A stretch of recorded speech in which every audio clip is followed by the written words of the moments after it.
OK, on revient sur les campagnes électorales municipales. On va aller faire un petit tour sur la rive sud de Québec, donc à Lévis, parce qu'on a, évidemment, le maire Lehouillier est là depuis quand même un certain temps. Donc, c'est quand même un changement de garde important parce qu'il y aura un nouveau maire, nouvelle administration municipale à Lévis. On a reçu la semaine dernière le candidat, l'ancien ministre fédéral Stephen Blaney, qui était avec nous. Et aujourd'hui, c'est au tour de M. Bonin, Serge Bonin, qui vient nous rencontrer aujourd'hui ici en studio. C'est le parti, donc, Repensons Lévis, équipe Serge Bonin, qui a... je trouve, en tout cas, une très, très bonne série de propositions qui a été rendue publique ce matin. Merci. On parle d'infrastructure, on parle d'amphithéâtre. C'est sûr que moi, les arénas, j'aime ça. Là, c'est ça, hein? Je touche une corde se le cachera sensible, pas. là, je le savais. Ici, j'ai tout préparé le terrain. Ben oui, exactement. Donc, M. Bonin qui est avec nous en studio. M. Bonin, bienvenue et bonjour. Merci de me recevoir. Bienvenue dans Trudeau-Landry. Donc, c'est quand même un plan assez élaboré. Commençons justement peut-être avec dans cette série d'infrastructures, un amphithéâtre moderne. On a reçu cette semaine Carl Gagné, entre autres, qui est dans ce projet-là. Mouvement sportif lévisien. On sentait que l'ancienne administration, le maire Lehouillier, était derrière eux pour la construction d'un nouvel aréna, centre-ville de Lévis, avec peut-être une capacité qui ressemblerait au centre Slush Poppy à Gatineau, avec peut-être un jour, peut-être éventuellement, une équipe de hockey junior. Donc, vous avez un peu... Vous êtes d'accord avec ça, ce projet-là, M. Bonin? Oui, c'est une idée qui m'intéresse depuis longtemps. Là. Moi, je suis né dans le sport, je joue encore au hockey. On baigne là-dedans. Mes enfants font du sport aussi, ringuettes, soccer, etc. Ouais. Fait que c'est sûr, quand on me parle d'infrastructure sportive... je suis tout oui, évidemment. L'idée, c'était d'ajouter une glace à l'aréna de Lauson, mais évidemment, ça coûtait 40 millions, là, rajouter une glace. Puis les gens à l'enveloppe qui était là. Je suis sur le terrain un peu dans les arénas à Lévis. Les gens veulent pas ça à Lévis parce qu'il n'y a pas de stationnement, toutes sortes de raisons qui font que les gens n'ont pas l'air d'être intéressés à un agrandissement de l'ancienne aréna. Ben, c'était pas l'idéal. Là. Ça coûtait plus cher qu'un aréna de base. Là, fait que, il y avait trop de considérants là-dedans. Là, c'est sûr qu'en ce moment, le Conseil de ville a adopté une volonté, à appuyer la première étude, l'étude d'opportunité, qui est positive, qui est très positive, qui dit oui, on a besoin d'heures de glace, puis on veut agrandir, puis on veut explorer plus loin. Donc là, on s'en va dans l'étude de faisabilité. Encore une fois, le Conseil a dit oui. Évidemment, on ne s'est pas opposé à ça. On veut aller voir plus loin, on s'intéresse à cette idée-là. Nous, notre équipe, on a rencontré Mario Cecchini il y a quelques mois déjà. Le commissaire de la Ligue junior maritime du Québec. Tout à fait. Pour essayer de voir, y a-t-il des options, y a-t-il de l'ouverture, tout ça. Ça prend toujours la Val des Remparts, bien sûr. On en est conscient. Mais ça, ils devraient être les premiers. Ils devraient être les premiers à souhaiter ça parce que une rivalité Québec-Lévis augmenterait le nombre d'amateurs de hockey junior. Il ne faut pas qu'ils voient ça comme un concurrent au niveau commercial. Là. Moi, je suis pas mal convaincu de ça. Puis moi, dans ma perspective, le rôle du maire, c'est pas nécessairement d'acheter l'équipe. Là, on n'est pas là. Mais d'être l'instigateur, d'être celui qui met les acteurs ensemble, qui dit qui veut embarquer dans le projet. Moi, je pense que c'est une bonne idée. Je vais être derrière le projet.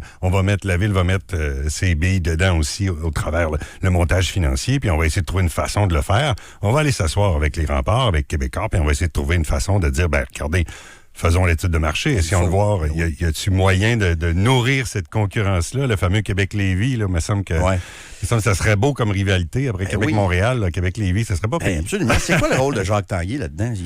Conseille-tu par en arrière là-dedans? Parce que M. Tanguay a vendu les remparts il y a quelques années. Jacques Tanguay vit à Lévis. Je pense qu'il a participé à un dîner là-dessus au cours des derniers jours. Il devait le faire, en tout cas. C'est sûr qu'il est intéressé par l'idée de l'aréna. Il a parlé, peut-être d'une équipe féminine à travers ça.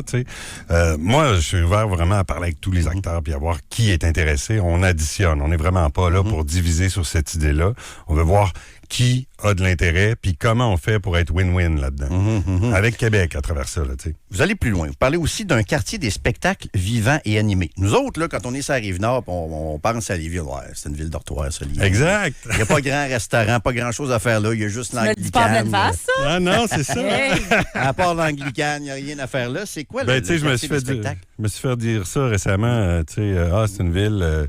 peut-être plus âgé, le nightlife est pas là. Le soir, après 10 heures, où est-ce qu'on va? Bon, le délice est très rempli, mais en dehors du délice, il y a quelques bars à gauche, à droite, là, mais il n'y a pas vraiment une vie de quartier, une vie de centre-ville officielle. Moi, ça m'intéresse cette idée-là. Là, on n'est pas en train de dire on promet ça tout de suite. On est en train de dire on peut-tu s'asseoir puis regarder notre centre-ville puis dire qu'est-ce qu'on pourrait mettre à cet endroit-là? on parle de quartier des spectacles, mais on parle de toutes sortes d'animations culturelles qui pourraient être possibles. Tu sais, moi, j'avais vu un projet d'une ancienne architecte brésilienne des années 70 qui a pris une usine désaffectée. Oui. Puis là, qui a monté une espèce d'agora publique, une bibliothèque, il y avait une salle de spectacle, il y avait des gyms sur 4 étages, puis là, après ça, dans l'autre tour, tu avais tous les vestiaires qui étaient là. Je trouvais, tu sais, t'es là pour te cultiver, t'es là pour faire du sport, t'es là pour échanger, socialiser, tout ça, puis t'es là pour apprendre aussi à travers ça avec l'Université du Québec à Rimouski qui est à Lévis. Ça c'est autre chose. On va en parler de ça. Ouais, c'est pas fou, je trouve, votre idée là-dessus. Ben, tu sais, c'est Université du Québec à Rimouski à Lévis. Oui, mais là, il y a de quoi parlons-en. qui fonctionne pas là-dedans ça, pour moi. aussi, Là. Je trouve que, tu sais, je passe souvent devant le Lucar, là, puis je regarde ça, je me dis, voyons, pourquoi ça s'appelle Rimouski? Je comprends qu'organisationnellement, c'est rattaché à l'Université du Québec à Rimouski et aux universités du Québec, mais... Ben, c'est eux qui l'ont créé, ça, c'est correct. C'est eux qui l'ont créé, mais on que... ne serait pas rendu à l'étape de dire c'est l'Université du Québec à Lévis, ça? Ben, c'est exactement la question que je pose. C'est ce que vous proposez. Je veux pas aller jouer dans leur gouvernance puis dans leur façon de monter leur université, qui dirige et tout ça. C'est pas ça, mais juste pour l'image de marque, pour le rayonnement de la ville de Lévis, pour le haut savoir, avec la DEVI qui va se développer, avec toutes les nécessités qu'on a en termes de formation universitaire. Lucal. Il me semble qu'elle a juste changé le R pour le L. Pourquoi pas, moi, là, je suis rendu loin. Pourquoi pas une équipe de hockey et de football qui représente Lucal à Lévis? Ah ben ça, c'est une autre étape. Il faut voir le nombre d'étudiants qui sont là pour voir si on en a assez pour faire une équipe de football. Mais moi, je suis très ouvert. Puis si c'est pas la L, la JMQ, ben, est-ce que c'est une autre équipe professionnelle, semi-professionnelle? Qu'est-ce qu'on peut aller chercher comme sport pour créer une identité forte à Lévis? Déjà, avec le midget 3A, on a quand même, avec les Chevaliers, on a quand même une bonne identité, on a un bon mouvement. Et les commandeurs, n'oubliez pas les commandeurs. Non, j'oublie pas les commandeurs, je l'ai juste en face de moi sur le chandail. Parlons d'argent un peu là-dedans, là, par contre, monsieur Bonnet. Oui. Si on prend l'amphithéâtre, OK? Oui. Je pense que pour le centre Slush Poppy à Gatineau, qui serait l'équivalent, c'est bon, ça pourrait tourner autour de 100 millions de dollars. Là. Ils ont fait 4 glaces, eux autres. Comment vous voyez le montage financier et combien la ville de Lévis pourrait investir dans un projet comme ça? Ben là, c'est pour ça qu'on s'en va en étude de faisabilité pour regarder un peu à quoi ça pourrait ressembler. C'est sûr que plus on ajoute des places, plus ça coûte cher en infrastructure. Là. On est allé visiter à Saint-Lambert l'infrastructure de 2 glaces qui veulent monter, autour de 22 millions qui disent pour 2 glaces, dont une avec un peu plus de capacité, mais on est loin du 4-5 000 places dont on rêverait à Lévis. Là. On n'est pas là. C'est sûr que quand on ajoute du béton, quand on ajoute de la structure, c'est là que les prix montent. Donc, il faut voir jusqu'où on peut aller dans ce nombre de places-là. Entre 4 000 et 8 000 places, il y a probablement une grosse différence de montant qu'on doit investir de ce côté-là. Là. Ouais. C'est ça qu'il faut regarder. OK. Non, mais parce qu'on parle souvent, on a reçu les deux, si on veut, instigateurs du projet aussi, là, les 2 gars de mouvement sportif. Puis moi, c'est sûr qu'en tant que lévisienne, je me dis, parfait, c'est vraiment un méchant beau projet, puis je ne peux qu'être pour ça, mais on met ça où? On parle de Lévis centre-ville. Il reste pas du choix à la pelletée. Ben, il y a quand même des terrains. Ouais. C'est ça qu'on regardait. On était à côté du centre des congrès. Il y a quand même des terrains à vendre, là, de la FTQ qui possède des terrains de ce côté-là. Il y a de l'espace. Il faut le trouver. Est-ce que c'est... Il y a beaucoup d'espace en zone agricole à Lévis, on le sait. 73 à peu près de zones agricoles protégées. Ouais. Mais dans ce qui est en périmètre urbain encore aujourd'hui, il y a moyen pour la ville de dire, regardez, nous autres, on va acheter des terrains parce qu'on a une vision d'avenir là. Ça se développe, il y a beaucoup de densification, il y a beaucoup de blocs, mais il y a un espace là. On peut-tu prendre... On a un droit de préemption maintenant, là, on a un droit de premier refus sur un acheteur. Fait qu'on peut-tu dire, regarde, on va protéger les terrains. Première action. Okay. Voir qu'est-ce qu'on fait avec ça, comment on peut le développer. Parce que la ville ne mettra pas 100% des billes là-dedans. Là, ça, c'est clair. C'est pas le provincial. Dès combien, là, ça peut monter. Si on monte le nombre de spectateurs, si on parle de 80-100 millions dans ces eaux-là, la ville peut être quoi, à 20-25%. Plus la ville en met, moins ses heures vont être chères par la suite. C'est ça le deal. Donc, il faut trouver un deal qui fonctionne des 2 côtés. Là. OK. Tout ça est bien intéressant, mais je veux vous entendre sur la sécurité à Lévis, M. Bonnet, parce que nous autres, malheureusement, on parle de Lévis en mal à tous les jours. Ouais. À cause de la criminalité qui a augmenté au cours des dernières années avec les gangs qui se sont installés. On dirait qu'il y a toujours quelque chose, un vol, un incendie criminel, etc. C'est quoi votre plan pour la sécurité à Lévis? Est-ce qu'on met plus d'argent dans la police, qui sont même déjà très présents? En fait, les conventions collectives sont signées. Là. Donc, tout ça est réglé. Même les embauches sont prévues dans la convention collective. C'est sûr qu'on va pas à l'encontre de ça. Il faut rattraper la moyenne. C'est ça qu'on avait besoin. C'est sûr qu'il y a des réalités de gangs qui arrivent là, maintenant dans les villes plus à l'est. On n'est pas la pire, là, ceci dit. Là, on essaie de se comparer puis de voir. C'est sûr, mais on a quand même un sentiment sentiment de sécurité pas si mal, mais je sais que, on a besoin de plus tu sais, d'effectifs. mettons, à Saint-Romuald, la semaine passée, où il y a 2 semaines, quand il y a un monsieur qui a été assassiné dans sa maison, là. Moi, des gens qui m'ont dit, hey, là, ça commence à être inquiétant un peu tout ça, pareil. Effectivement. Mais on a des besoins qui sont réels, qui sont nommés. Maintenant, on a un poste de police qui va être hyper performant. Oui. Là. On a la maison de la justice juste au-dessus. Tout est relié au même endroit. Les effectifs sont là, donc le matériel est là, le matériel informatique pour opérer aussi. Ça nous prenait plus de gens, finalement. Puis c'est ce qu'on a dans la convention collective. On va les embaucher. Nous, on a promis un gel d'embauche sur la première année parce que ce qu'on fait en ce moment au conseil, c'est que les directions rencontrent le comité des finances, où il y a juste 4-5 élus qui siègent. Et puis, ils font leur doléance. Puis là, après ça, on a adopté une sorte de plan quinquennal des effectifs, mais qui bouge tout le temps, puis qu'on n'a jamais de reddition de compte au conseil pour dire voici ce qu'on a embauché, pourquoi on l'a embauché, à quoi ça sert. Fait que moi, j'ai beaucoup de réticence à ça. Je dis, garde, on fait un gel d'embauche, sauf policiers-pompiers, parce qu'ils sont dans les conventions, puis c'est un peu un minimum. Là. On n'a pas le choix d'avoir la sécurité autour de nous. Puis après ça, on va opérer en conseil pour rencontrer toutes les directions de tout le monde, puis déterminer c'est quoi les priorités à la ville, puis que tout le monde puisse se parler puis dire, OK, en environnement, il y a peut-être besoin d'un peu plus de monde. Bon, en urbanisme, ils se débrouillent, je sais pas. Là, je dis ça au hasard, je veux pas, pas vexer mes directions en ce moment. Mais c'est ça, il faut que le conseil décide, parce que c'est le conseil qui est responsable du budget. C'est le conseil qui est responsable. Il y a eu 22 % d'augmentation de la masse salariale en 2 ans. Pour moi, ça fait pas de sens. Il y a un sujet qui est sur toutes les lèvres dans la campagne électorale à Québec en ce moment, puis c'est l'itinérance. Puis je m'en voudrais de ne pas en parler pour Lévis aussi, parce que le portrait a changé à vitesse grand V dans les dernières années, principalement dans le secteur du Vieux-Lévis, où il y a le fameux refuge le 55, qui fait beaucoup jaser aussi, en bien et en mal, depuis plusieurs mois. Est-ce que Repensons Lévis a des positions par rapport à ça? Qu'est-ce qu'on fait pour ce portrait-là de l'itinérance à Lévis, qui était littéralement inexistant il y a quelques années? Puis là, tout à coup, surtout dans le secteur Desjardins, Vieux-Lévis, Lauson, etc., il y a une comment dire, il y a un portrait, je répète le même mot, mais qui est beaucoup plus grandissant et évident. C'est pas exclusif à Lévis, ce problème-là. Non. Là, c'est un défi qui se répand un peu partout. Là. J'étais à Kelowna un peu plus tôt dans l'année. Il y en avait beaucoup aussi. Bon, à Montréal, quand on se promène dans le quartier des spectacles. À Lévis, il y en a toujours eu, mais pas visible. Là, de plus en plus, on les voit de façon visible. Le 55, pour moi, sur la côte du Passage, est situé à un endroit où ils n'ont pas d'intimité. Ils sont vraiment sur le parvis, devant. Peut-être que ça les dérange pas, mais c'est sûr que les commerces autour, les gens qui passent là... Ça a un effet. Là. Il y a un défi très clair. Donc, le conseil a déjà commencé là-dessus. Là, c'est tout la ville n'est pas la seule responsable, mais c'est sûr que ça tombe dans la cour de la ville, mais c'est la responsabilité aussi du gouvernement. Donc, la ville a commencé à regarder un autre endroit.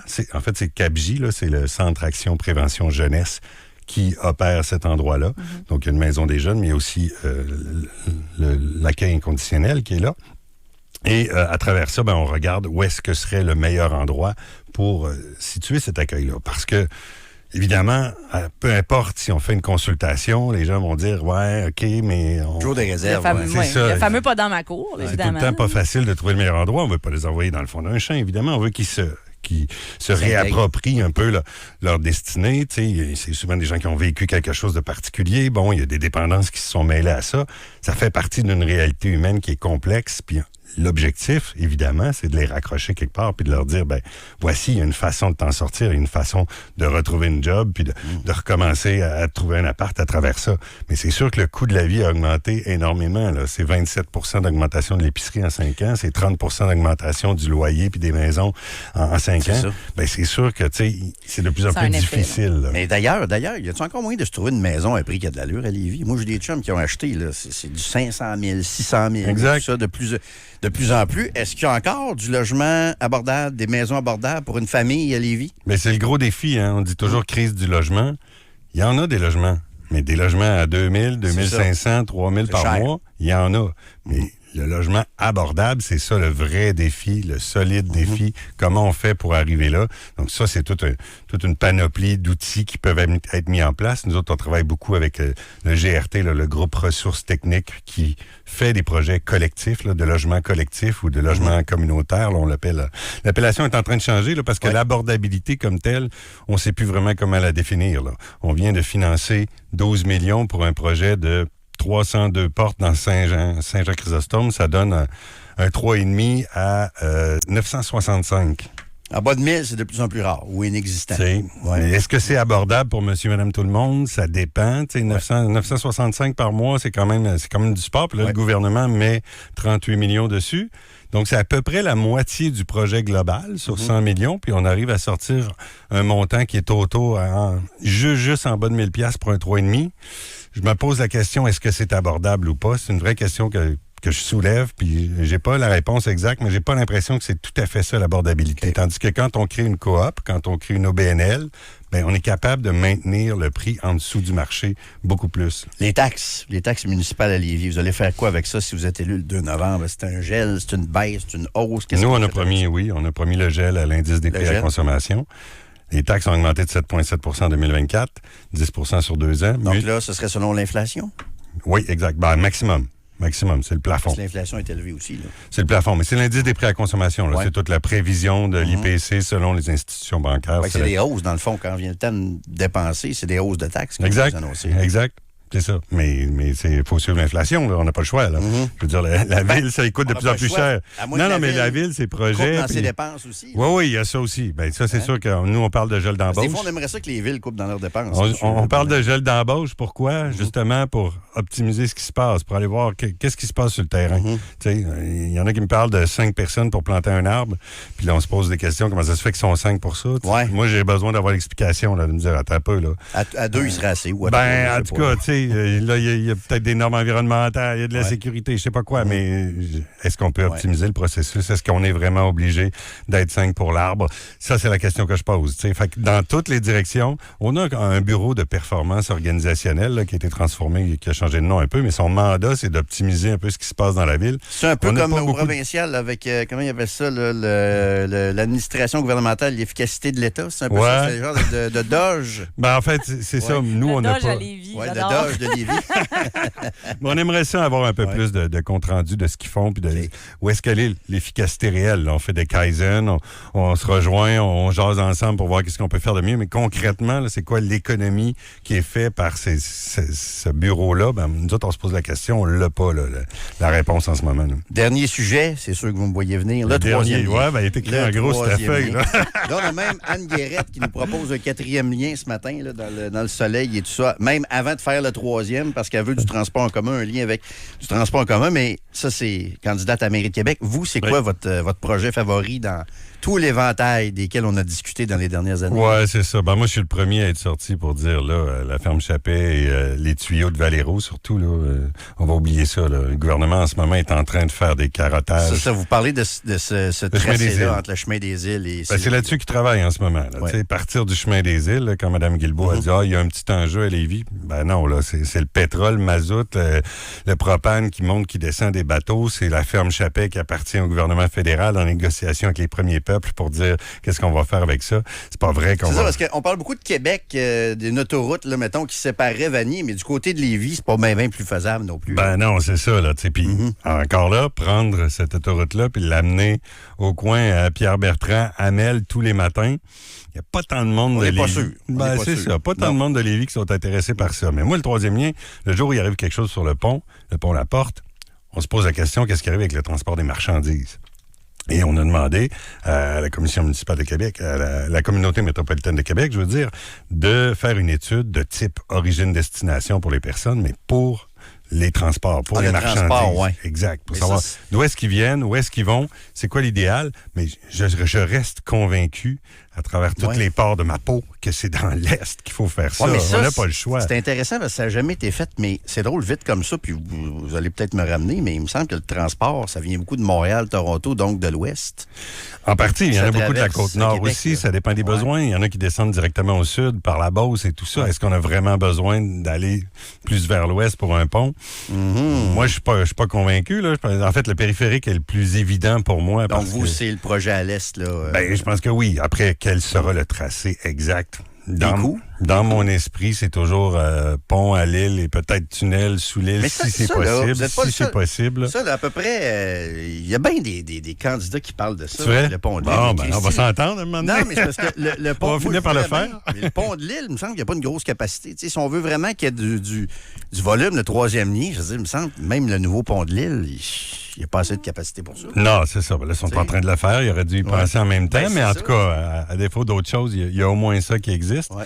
Mais tu sais, ça fait 60 ans qu'on parle du troisième lien, puis qu'on base les élections là-dessus, puis que les gens font « Oui, on fait les promesses de ça, de ça ».